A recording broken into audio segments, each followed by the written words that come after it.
The preamble of the Constitution of the Bahamas, which was made on June 20th, 1973, and came into operation July 10th, 1973. Whereas 481 years ago, the rediscovery of this family of islands, rocks and keys, heralded the rebirth of the New World. And whereas the people of this family of islands, recognizing that the preservation of their freedom will be guaranteed by a national commitment to self-discipline, industry, loyalty, unity, and an abiding respect for Christian values and the rule of law. Now, know we therefore, we the inheritors of and successors to this family of islands, recognizing the supremacy of God and believing in the fundamental rights and freedoms of the individual, do hereby proclaim in solemn praise the establishment of a free and democratic sovereign nation, founded on spiritual values, and in which no man, woman, or child shall ever be slave or bondsman to anyone, or their labor exploited, or their lives frustrated by deprivation, and do hereby provide by these articles for the indivisible unity and creation under God of the Commonwealth of the Bahamas. The teaching profession has been impacted by the COVID-19 pandemic. We would have lost a teacher. We were just thinking of giving to those who really need it during this climate going on. Well, God has been good, and I'm very pleased to have survived a number of things so that I've reached that age where they say, Pastor, you know, you could retire now.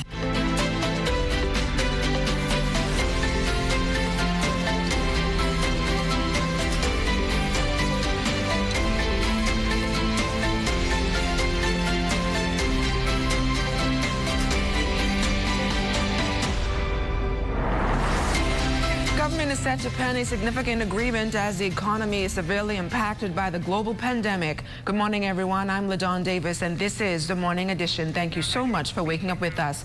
With a staggering deficit, the government needs all the help it can get to boost the economy, and it's counting on a Family Island project to help do just that. Later this morning, the government will sign a heads of agreement with Eleuthera Properties for the development of the Jacks Bay Resort, Golf Course, and Marina project in Rock Sound, Eleuthera. Promising luxury lifestyle opportunities, the mixed-use property counts a golf course designed by Tiger Woods as one of its features. That signing takes place at the Cabinet Office this morning at 10 a.m. Also this morning, we can tell you that the teaching profession feeling the brunt of COVID-19 as a number of cases continue to rise daily across this country. Bahamas Union of Teachers officials say they are extremely concerned about the health and safety of teachers and students as a new academic school term approaches. President Belinda Wilson says a number of teachers have been directly impacted by the community spread of this virus, and she's encouraging education officials to carry out strict health measures. We would have lost a teacher, and we have family members of teachers who have also passed away, and we have family members of teachers who have been tested positive for the COVID-19. So yes, the teaching profession and the Bahamas Union of Teachers has been impacted, and I want to send sympathy to all of our teachers and their family members. We look forward to the new teachers that will be entering the teaching profession this year, 2020. Very unusual time, but we have a group that will be coming from the University of the Bahamas and some other teachers, so I really want to welcome them. Yes, unprecedented times calls for unprecedented teaching, but I believe that once teachers receive the training, the necessary training and guidance, and we get the tools that we need, like laptops and tablets and the internet access and broadband in all of the schools, then teachers, not only the new teachers, but all of the teachers will be able to deliver quality education. Meantime, the death toll for COVID-19 cases nationwide now stands at 50. Thursday saw an increase of 49 additional cases, with 28 of them in New Providence. Grand Bahama picked up 13 cases and Abaco 8. Police continue to warn against social gatherings which go against emergency order guidelines. Police Commissioner Paul Roach says even after months of warning and several arrests, still too many residents are finding themselves in breach of the order in private homes, clubs, and other gathering spots. We had to deal with quite a few of persons who took liberties to have parties. And I want to repeat, we don't want to be arresting people, but they need to understand that the law is the law. Officers went into another club where they arrested, I believe, either 12 or 15 persons that were found on the inside. And what I would ask members of the public, if you are aware of these incidents, call us. You call us and we will be able to go and deal with it. And as opposed to sending things around in social media, just let us know and we will be more than happy to go there and to deal with those breaches as they occur. Well, Long Island, which was COVID-free a few weeks ago, now has 3 cases. Residents on that island are very concerned and are working to keep the numbers at a minimum. Area Member of Parliament Adrian Gibson says they're addressing the concern as the virus has impacted the operations of businesses. There are also a few office closures in Long Island due to staff exposure to confirmed or potential coronavirus cases. In these cases, the National Insurance Board offices are closed, and so all 8 staff members are in quarantine for 14 days. The Urban Renewal Office in McCann's has been closed, and so all staff members there is in quarantine. The police station in Sims is temporarily closed at present whilst they await the results of a test. They are all quarantined. BHM, who's carrying out a major water project in Long Island, has also had to temporarily suspend their works, and this is due to the advice of the medical team and out of an abundance of caution. BHM staff will also be in quarantine, and I'm advised that BHM is arranging for all staff to be tested for COVID-19. Well, the severe impact of Hurricane Dorian in Abaco and Grand Bahama has forced officials to take a special look at the country's building codes and what it should look like in the future. Minister of State for Disaster Preparedness, the Honorable Iram Lewis, on why the country's building focus must change. So of course, we know we are exposed to hurricane, we are vulnerable to storm surges, and as is now due to global warming and the sea temperature rising, we experience 1/8 of an inch in sea temperature in the rise of seawater every year. So every 8 years, we are 1 inch closer to the ocean coming online. So knowing that, we must now, with respect to reconstruction, if we are building in coastal areas, we must change the way we, I guess, the base of our buildings must be elevated.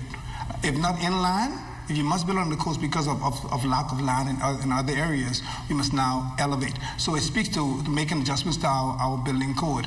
And inland, where we have areas that is perhaps below sea level, again, if there are none, there are some areas that we will declare as non-construction zone, restrictive zone, no construction at all. But if we must build, we must change the way we build. And still to come, a religious leader from the Bahamas Conference of Seventh-day Adventists dies, leaving a stellar legacy behind. That story and more when the morning edition comes right back.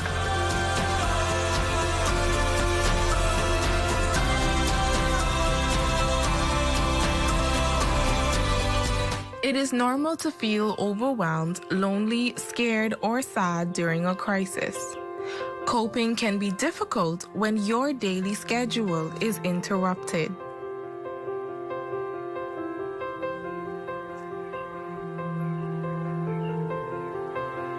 Drinking may feel good, but is not the best way to cope with stress.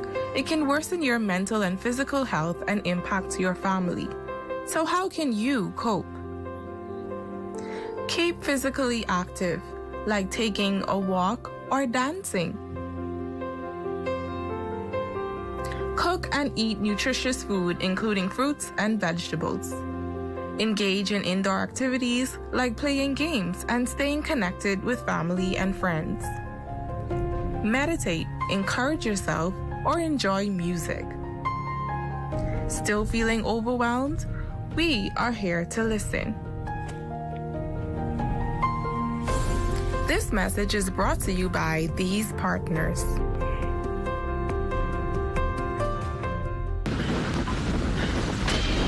When a hurricane watch or warning has been issued, it is extremely important to be prepared and know just what to do. Stay informed about the storm's path by listening to the radio or television for hurricane progress reports. Check emergency food and household supplies.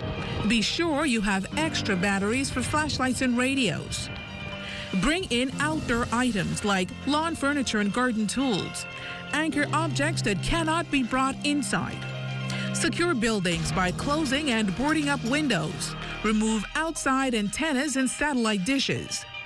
Turn refrigerators and freezers to the coldest settings, opening only when absolutely necessary and closing quickly. Purchase ice and store it in an ice chest. Keep drinking water in clean jugs and bottles. Clean your bathtub with bleach and fill it with water for washing and flushing, not for drinking, making sure to keep the bathroom door closed so that small children cannot access the filled tub. Do not go out to videotape or take photos of the storm. Take pictures from inside where it is safe and dry. There is no harm in being overly cautious where a hurricane is concerned. It is truly better to be safe than sorry. This public service announcement has been brought to you by the Broadcasting Corporation of the Bahamas in conjunction with the National Emergency Management Agency. Hi, I'm Dr. Pinder. During this global pandemic, we ask for you to be responsible. As we fight the COVID-19 virus together, we would like to encourage you to do the following. Wash your hands. Cover your mouth and nose with a flex elbow or tissue when coughing and sneezing. Practice social distancing by staying 6 feet apart. Avoid touching your eyes, nose, and mouth, and if you must go out, wear a mask. We stay here for you. Please stay home for us. To those of you on the front line, we salute you as we continue this fight together. This message has been brought to you by the Ministry of Health in conjunction with GD Media Solutions and this television station.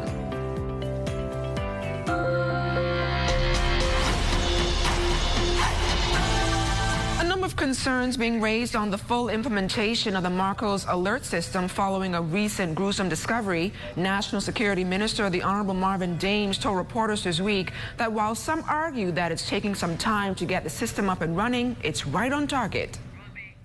I have regular meetings, and I'm quite pleased with the progress. And very shortly, you should see that in full effect. It's just the infrastructure is being erected. And so if you go across the island, the police can point and show you. But despite the fact that we're in this COVID, we continue to work in getting the infrastructure up so that we can get Marcos alert up and running. You should be seeing the drones. We've been having some very good meetings with the provider. And we're very pleased with the progress, and you should begin to see a lot of this technology before the year is up. I'm excited. The family of LaVard McKenzie is speaking out about the teen's untimely death days after he was reported missing by police. His older brother gave an emotional interview to ZNS News and says he wants answers and justice for his younger brother. Everybody else who knows him is hurting. How could you take away somebody that didn't deserve it? With tears gushing down his face, a visibly heartbroken Derek Blackman is left with more questions than answers after the discovery of a badly decomposed body believed to be that of his missing brother, LaVard McKenzie, was found in bushes of London Avenue this past Sunday. My baby brother was my first son before I had my own son. Anything he needed, he got. Any place I went, everybody saw him. This whole community that we lived in knew him from when he was going to school. He would say, "Good morning, Mom, sir, good afternoon." He was a very mannerly kid. he was open-hearted. He would give his last, he gave his last to his so-called friends. And while the family awaits the officials' identification results, Derek, who is the eldest of three, says his brother's death is a shock and he will miss his selfless spirit.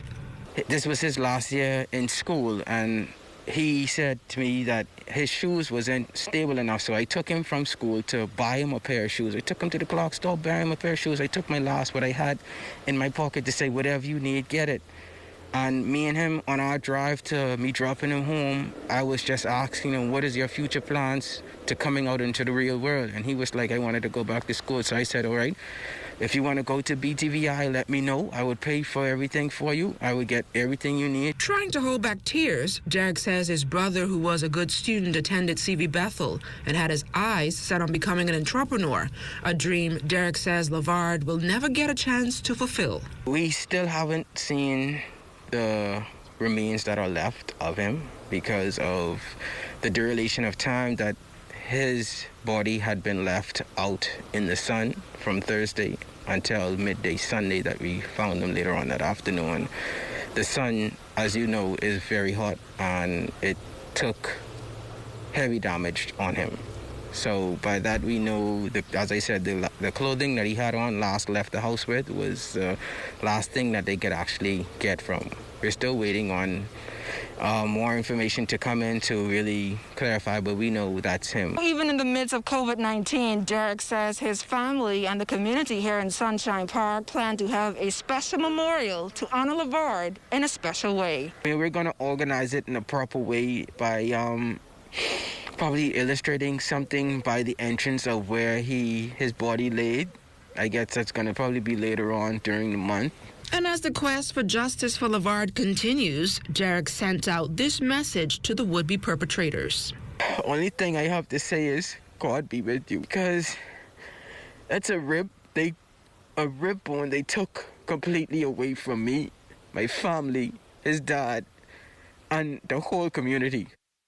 Over 100 food packages were distributed to residents in the Ridgeland area at Christ the King Church. Family of the late Janet Davis hosted a give back in her name to assist those needing grocery as a result of the COVID-19 pandemic, which has left many unemployed and struggling to make ends meet.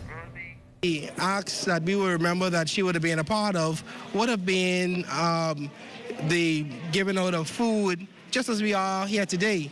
So if we check the annals, the records, and we'll see that I think it was inside June, she would have been wearing her orange shirt like this, right in this very same hall, giving out food to the persons of the church and the community of Ridgeland Park. It's all about giving back. And in so doing, it really has made us feel a lot closer to Mommy, because this is where her spirit definitely is right now.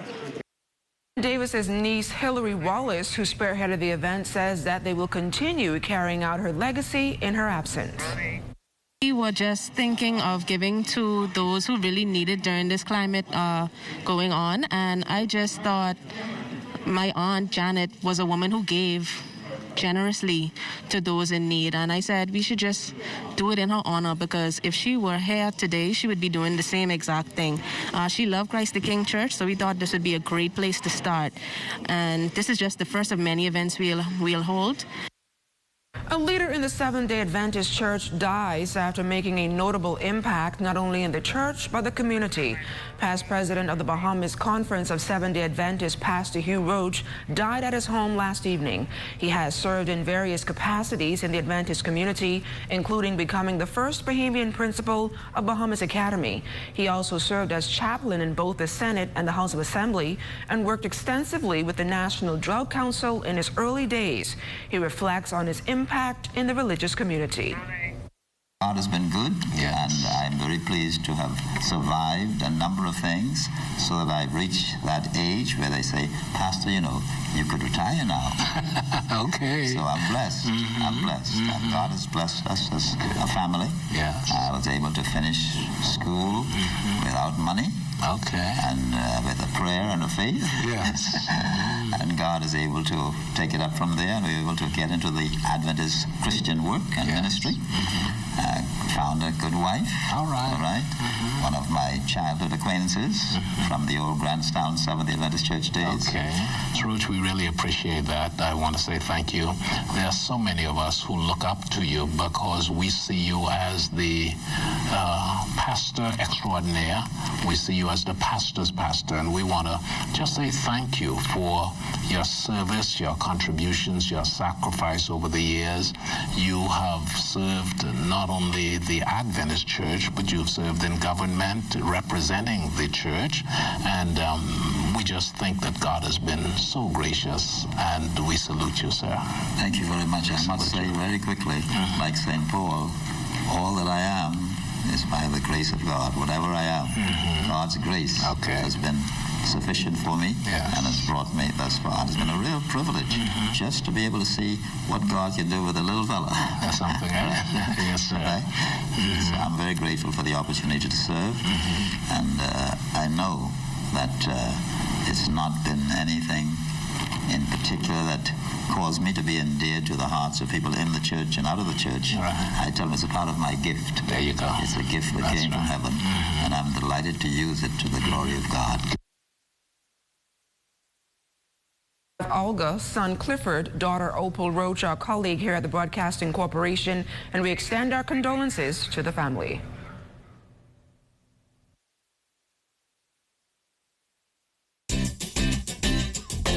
Explore the world of agriculture with us.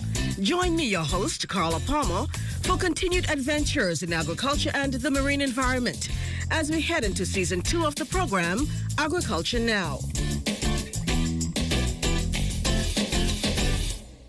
That's Agriculture Now, moving to a new date and time, Wednesdays at 8 p.m. and Saturdays at 9 a.m., right here on the ZNS Television Network.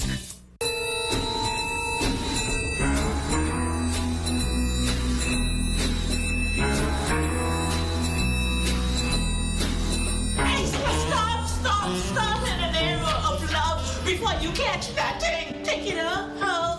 Listen to me. You don't want to go nowhere. Stay here. You ain't gonna listen. Oh, you still getting there. You still the chaos. Okay, not a problem. Listen, you gonna need these masks. Since you have to go, you got to put them on one every hour. And listen to me. You're gonna need some gloves. Blow that up, okay? Put these on, and then you know something. You know what? They gonna go up your nose. Be back in Nassau in 72 hours. Else the Q-tip going up your nose, or you're going in quarantine. You understand? Since you have to go, but be safe. I don't know about you, but I'm gonna stay home and try my best to be safe and hand sanitize. Since you have to go, yeah. This message has been brought to you by the Ministry of Health and this television station. ZNS is everywhere you are when you download the new ZNS app. Watch our live channel to keep up with what's going on in the nation. News updates, we've got you covered. Tune into our radio stations with just a swipe. On the road, on the go, we're here with you. Available for download on the App Store and the Google Play Store. Now you can watch the ZNS network of channels absolutely free. That's right, ZNS is now broadcasting 3 separate channels, free to air on Channel 13. One channel has the regular ZNS TV HD programming. One is the Parliamentary channel, and one is the 24/7 television community page. These channels may be accessed simply by attaching either a rabbit ears antenna or an indoor amplified antenna to the RF input connector on the back of your digital television or flat screen TV. Once the antenna is connected, select TV mode and choose Auto Scan, and your TV will automatically pick up Channel 13 at no charge.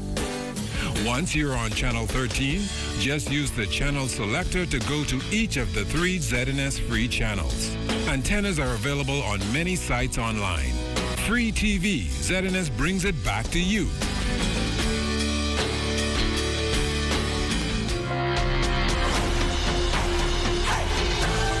Welcome back. Well, we now head on out to our streets where Lloyd Allen and the morning traffic team is standing by with your daily commute. Well, good morning, LaDon. Good morning, Bahamas. Is a great way to get your Friday morning started, and we're giving you a look at traffic. This one coming in right on top of the hill, Blue Hill Road, and I'm joined by Corporal Patrick Kemp from the Royal Bahamas Police Force Traffic Division, who's giving you a first look at overnight traffic. Good morning, Mr. Lloyd, and good morning, Bahamas. Within the last 24 hours, we've had some 9 accidents, 2 of those which were hit and runs. And as a result, we have had some 6 persons that are hospitalized because of these accidents. A lot of these accidents could be avoided if persons would just continue to drive and pay attention and exercise patience and caution. Now, of course, this morning we are on a very busy thoroughfare. This is the top of the hill, Blue Hill Road, which is considered a major highway. What advice can you offer drivers traversing this area? Well, the advice I would give would be the same as pretty much be offered to all persons who are traversing through the street. You got to pay attention. You have to exercise caution, patience, and most importantly, you got to signal. A lot of persons are crossing over and they're not properly signaling. We get persons who are not paying attention because they're still driving while using their cell phones, and because they're not paying attention, they will come to an abrupt stop behind somebody else, and that can cause a train reaction. So we're asking persons to continue to drive with due care and attention. Also, there's a northbound turn off of the southbound lane here on Blue Hill Road, just at the rear of Family Garden. Persons, please come to a stop before you enter into the northbound lane. We have a lot of persons who don't practice that. They swing right into the northbound lane, potentially putting themselves and other persons in danger. All right, so some great updates there coming in on a Friday morning as we prepare to continue on the streets, looking at traffic as it develops on the island. Thank you so much for observing, and enjoy the rest of your Friday. For the morning edition, Lloyd Allen, ZNS Network News. Thanks a lot, Lloyd. For many residents on Abaco, the emotion that comes with the 1-year anniversary of Hurricane Dorian's passing still feels very fresh. And of those persons, some of them local artists have channeled that pain into a body of work which can now be seen at a local art gallery. Here's Antoine Smith. And here we have the photograph of a 1932 hurricane, as well as the photograph of Hurricane Dorian. It's a feeling that manifests deep inside oneself, a yearning to reconnect with the things we've lost or the places we love the most. In this case, Yasmin Glinton calls it a burning for home. Burning for home is exactly the longing, the desire to return to home. And for Abaco artists that have been displaced or that have not been home since the hurricane, this show is a tribute to that desire, is a reflection on that longing that comes when you have to leave home by force, not by choice. This longing captured in the newest exhibit on display at the De Aguilar Art Foundation, a collection of art by Abaco artists who illustrate the loss and pain that came with Hurricane Dorian, from the lens of Leanne Russell to the monochromatic frames of Ivana Gator. Each piece recounts a recollection of Abaco then and a look into the boat sailing capital now. The reason that we have Adrian in the beginning is because he gives us the memory of. And so you see pieces that you can recall and say, hey, I know that street, or I know that house, I've been down that road. And so if you look at Martista's work, her work is a collection of memories. And so it's a very powerful and moving piece as well. Specifically inside of her keepsake boxes, you can see the names of individuals that would have landed in the Odyssey Airport directly after Hurricane Dorian. Overall, Glinton says she and the artist displayed want spectators to gain a deeper understanding of Hurricane Dorian's impact on Abaco as the people who reside there attempt to rebuild their lives. It's just that constant reminder that we are always moving through grief, and that grief is layered, and we want to not make a spectacle of it, but to remind people that we are still here and we're still struggling and we still have something that we're fighting through, and we want the community to know and to share and to help us to move towards a place of healing. Antoine Smith, ZNS Network News. Thanks a lot, Antoine, and stay close. Your weather forecast is up next.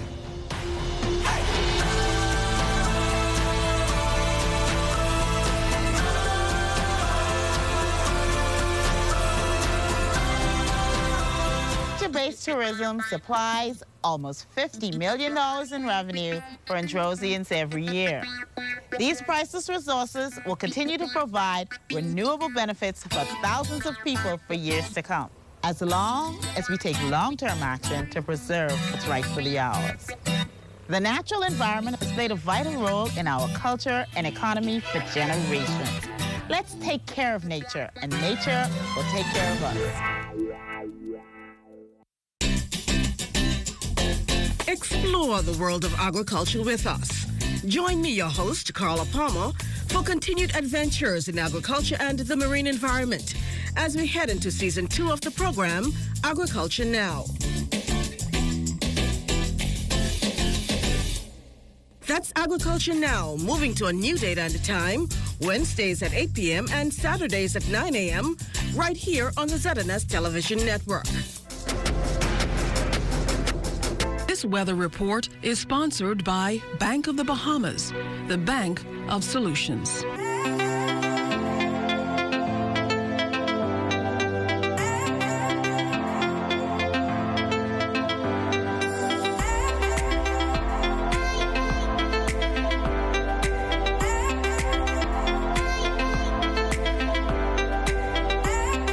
Thank you for continuing to make ZNS your #1 news and information network. Only the sun covers the Bahamas better than ZNS. And that does it for us this morning. For the entire team, I'm LaDawn Davis. Make it a great day, weekend, and be safe.